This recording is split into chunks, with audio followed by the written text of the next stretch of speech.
Three things happened this week that every single XRP holder needs to understand. First, the head of the most powerful financial clearing institution in the United States just told every major bank to pick their blockchain and be ready by October.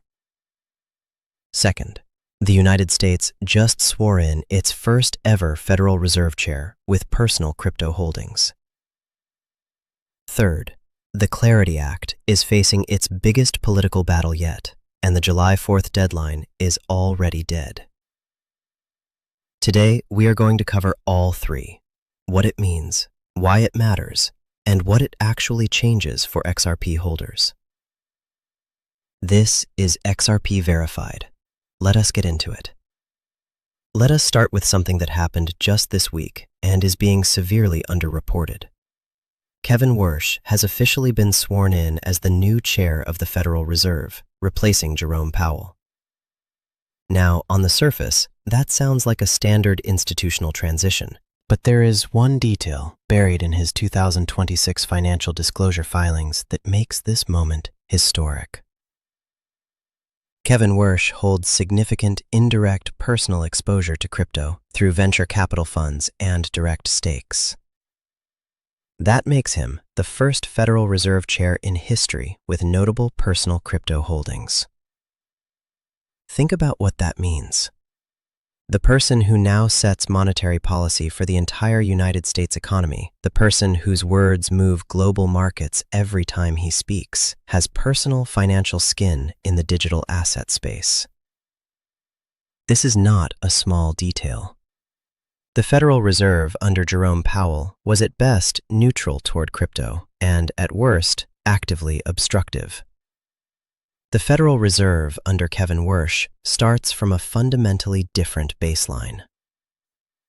Rate cuts, monetary policy, regulatory posture toward fintech, all of it now flows through a chair who understands this space from personal experience, not just theory. This is a quiet shift that will matter enormously over the next 12 to 24 months. Now let us move to the announcement that should be front-page news across every financial media outlet in America. The DTCC, the Depository Trust and Clearing Corporation, just made a public statement that changes the trajectory of blockchain adoption permanently. For context, the DTCC is the backbone of American financial markets. Every stock trade, every bond settlement, every securities transaction in the United States flows through their infrastructure. Last year, they processed $3.7 quadrillion in transactions. $3.7 quadrillion.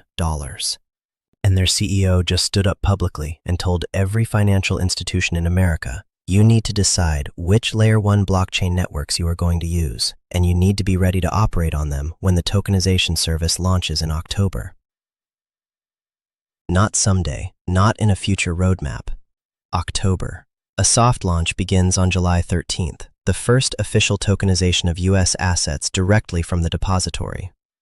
October is the full-scale launch, and any institution that is not operationally ready by October gets left behind.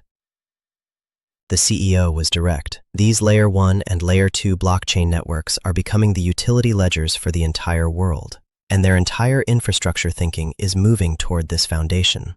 This is not a proof of concept. This is not a pilot program. This is the most powerful clearing institution in America, telling the financial system, the new rails are live.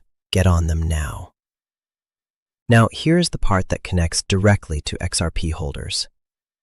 Ripple Prime, Ripple's institutional settlement division, is a confirmed member of the DTCC Industry Working Group. More than 50 of the largest market participants in American finance are part of this group. Ripple is one of them.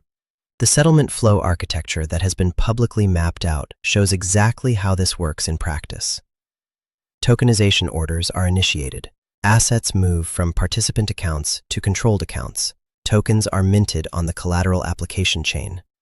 And Ripple Prime handles tokenized settlement across the XRP ledger through the DTCC tokenization engine. The DTCC's own cross-liquidity framework explicitly references Ripple and the XRP ledger as compatible infrastructure for tokenized assets.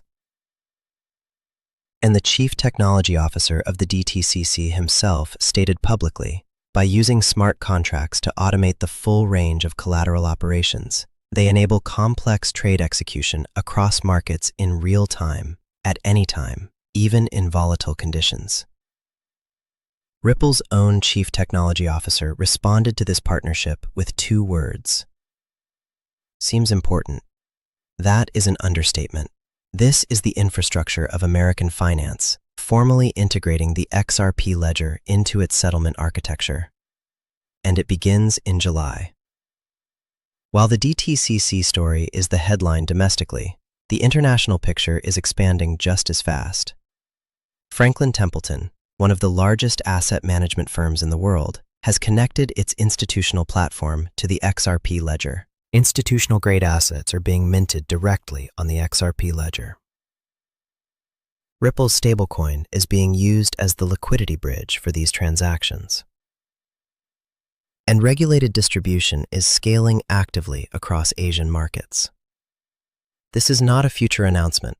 This is production-level institutional activity happening right now on the XRP ledger.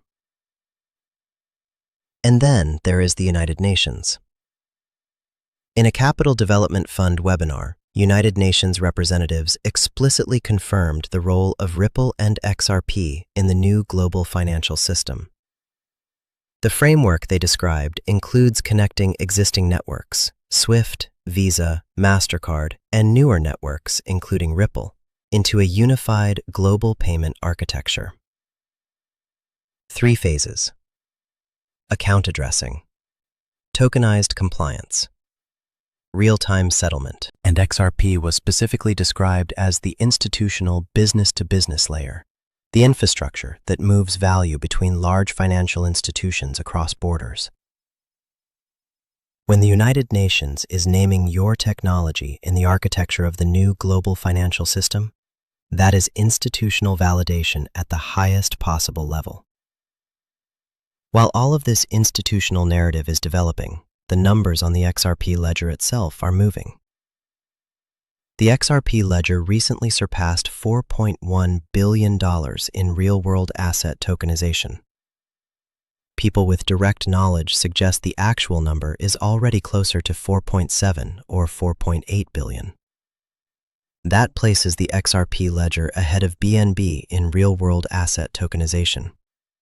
And it is closing the gap rapidly on the next tier, while competing networks are losing real-world assets, and the XRP ledger continues to gain. Beyond that, 4,300 new XRP wallets were created in a single 24-hour period recently. Network growth at this pace is historically one of the earliest measurable signals before a major price movement occurs. The data is not speculative. It is live. It is measurable. And it is accelerating.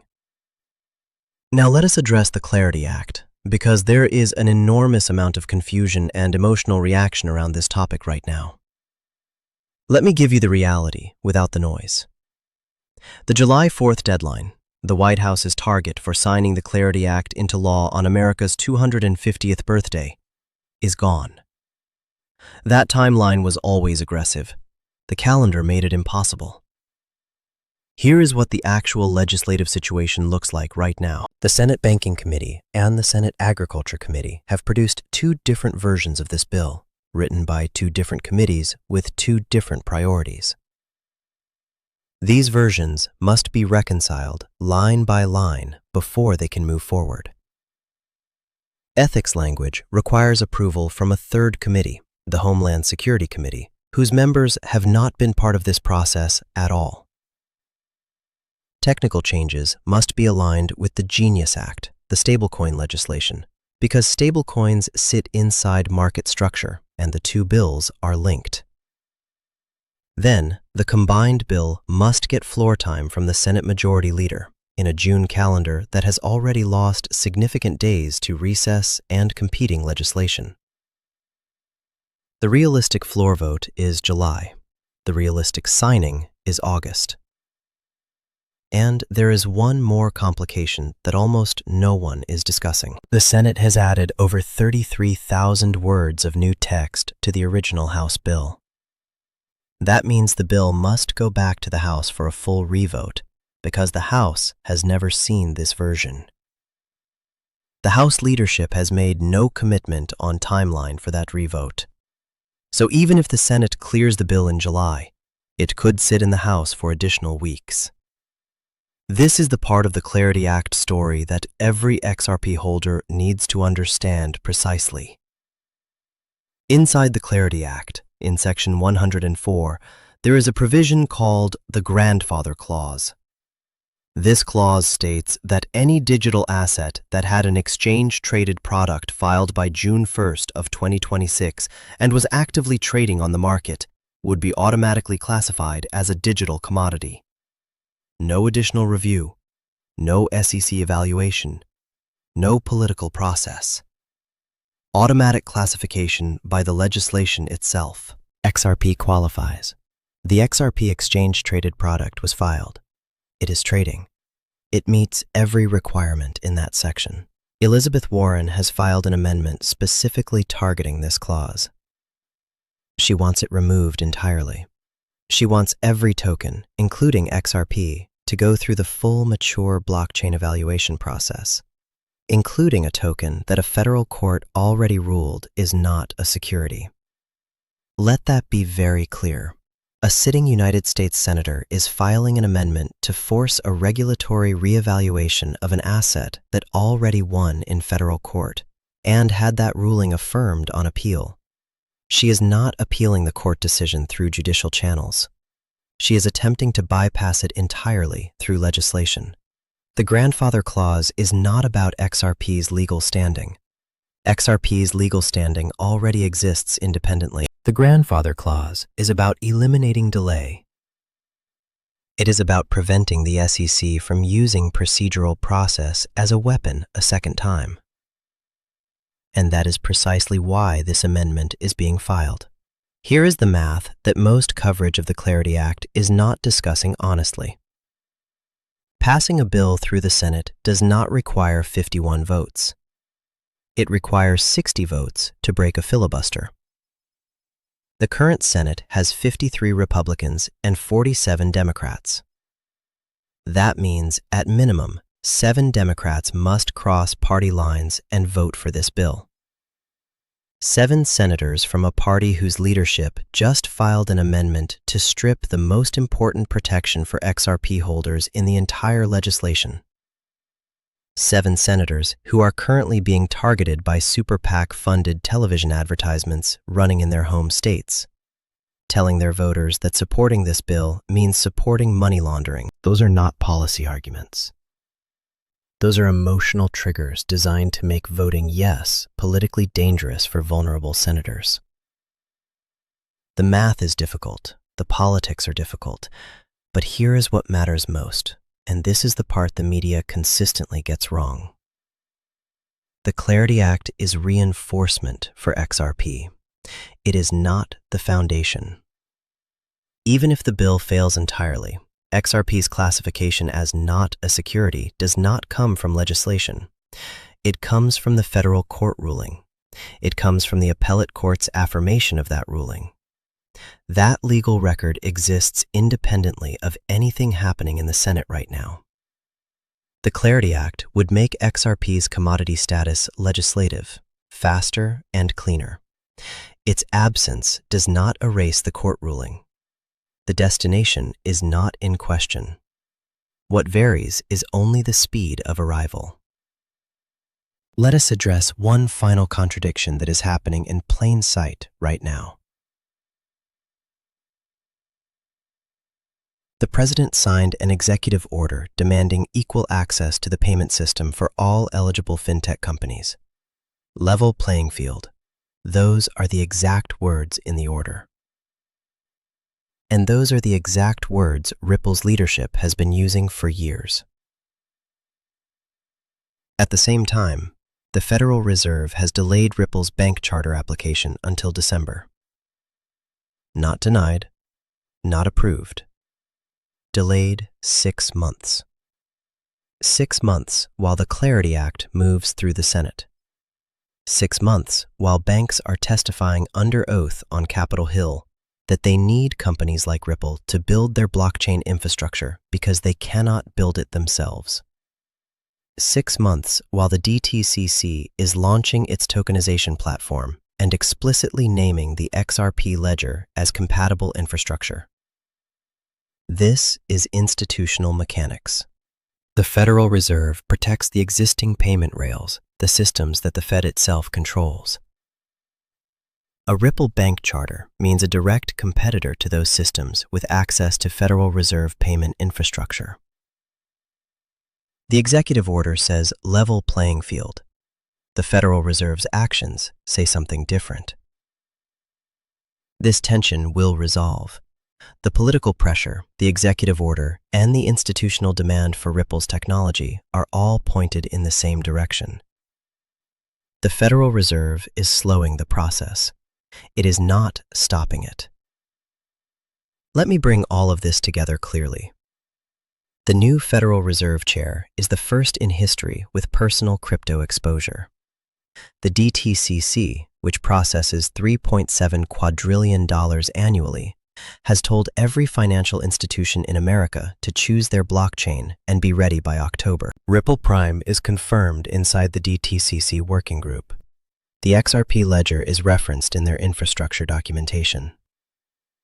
Franklin Templeton is live and operational on the XRP ledger. The United Nations has named Ripple as part of the new global financial architecture. The Clarity Act is delayed, but XRP's legal standing from the federal court ruling exists regardless. The grandfather clause is under attack, but eliminating it changes the process, not the outcome.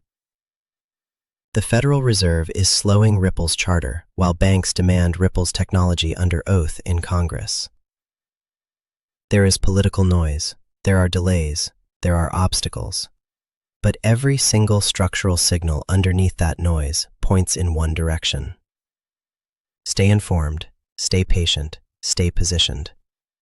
If this breakdown gave you real value today, subscribe to XRP Verified. I cover these developments every single day, so you know what is happening before the rest of the market figures it out. I will see you in the next one.